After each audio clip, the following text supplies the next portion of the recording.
Major League Baseball always has teams that are heavily favored to win their division and go deep into the playoffs. For that reason, there are usually a bunch of teams who are going to need a couple years at minimum for their rebuilding plan to really take shape. As a franchise guy for my entire sports gaming life of about 25 years now, it is the story of taking a team from the basement of their division to the top of the world that truly appeals to me.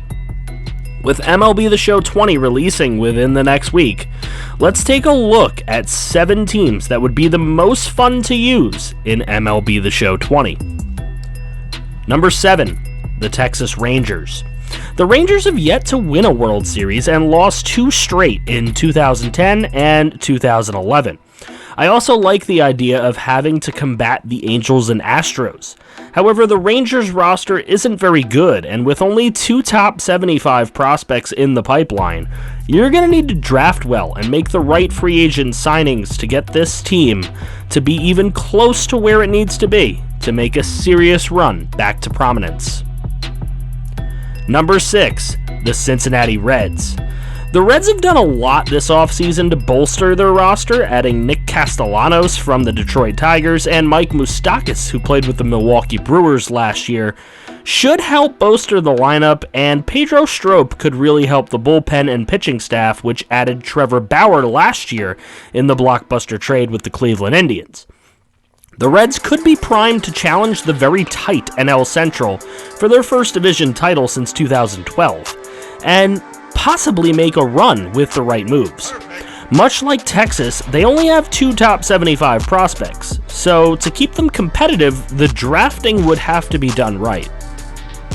Number 5, the San Diego Padres.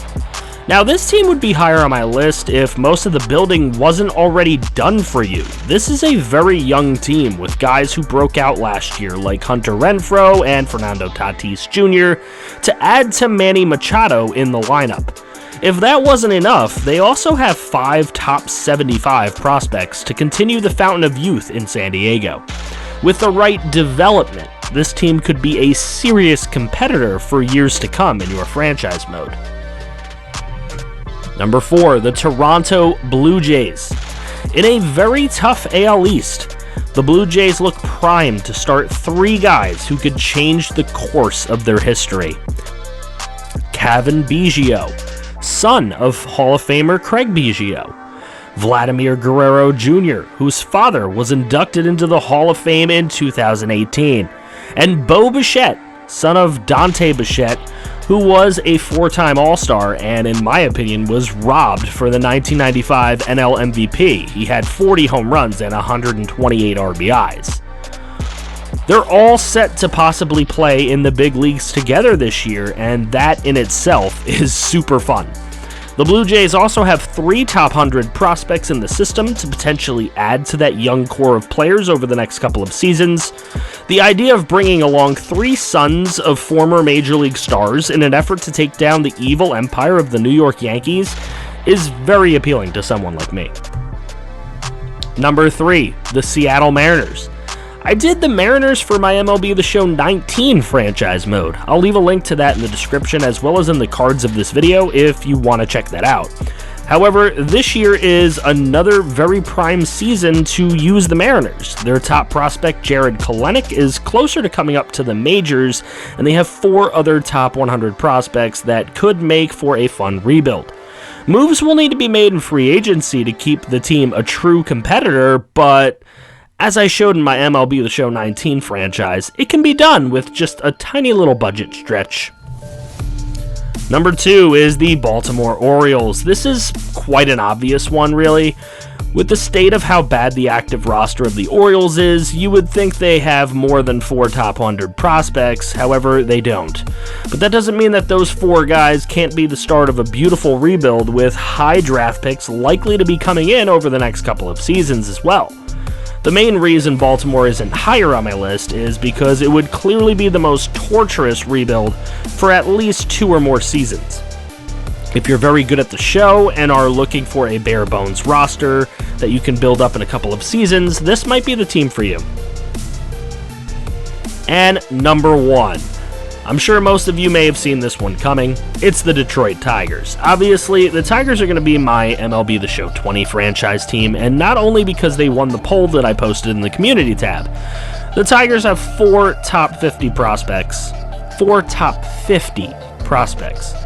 and a roster that could easily see a lot of turnover in the next 1 to 3 years. Miguel Cabrera is about to be 37 years old and in the tail end of his career. However, he is very close to some big milestones, such as 3,000 hits and 500 home runs. In his last 1 to 2 seasons, it would be nice to get him those milestones while also building the roster towards the future.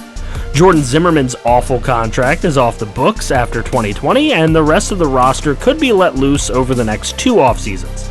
That provides me and anyone else who would choose them in franchise mode with a ton of flexibility in roster building.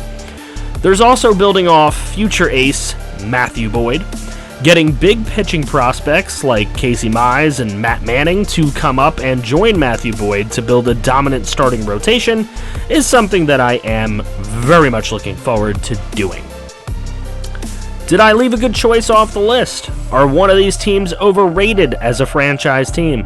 Let me know in the comments section below, respectfully of course, as well as letting me know what team you're going to choose to do a franchise this year. If you're excited for my upcoming Detroit Tigers franchise and would like to follow along on all the action of the series, don't forget to click that subscribe button and notification bell so that we can build a winner together. You're a pretty little star boy. Look what you've done.